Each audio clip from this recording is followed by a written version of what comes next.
மாமா நெஞ்சு வலின்னு சொன்னீங்கல்ல, ஒரு இசிஜி மட்டும் எடுத்துருவாங்க மாமா, பாத்துருவோம். மாப்பிள, இங்க இருக்கிற நெஞ்சு வலி இப்படி கைக்கு போனாதான் அது ஆட்ல பிரச்சனையா, இல்லைன்னா அது கேஸ்ட்ரிட்டிஸா. ஒரு ஒமிஸ் மாத்திரை மட்டும் எழுதி கொடு மாப்பிள. கோகுல் சொல்லுது மாப்பிள. போட்டுருவோம்.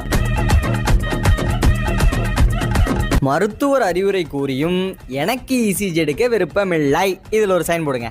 எது மாப்பிள? சப்போஸ் அது கேஸ்ட்ரிட்டிஸ் எல்லாம் இருந்து உன் ஹார்ட்ல எதுனா பிரச்சனை இருந்து டக்குன்னு ஹார்ட் பிளாக் ஆகி நீ கீழே விழுந்து அது மேல போயிருச்சுன்னா எது?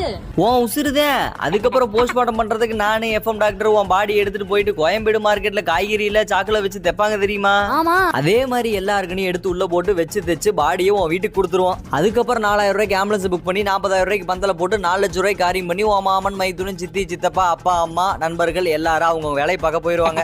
அதுக்கப்புறம் இவர் மரணத்தில் மர்மம் உள்ளது. மருத்துவர் மீது குற்றமா? இசிஜி எடுக்காதான்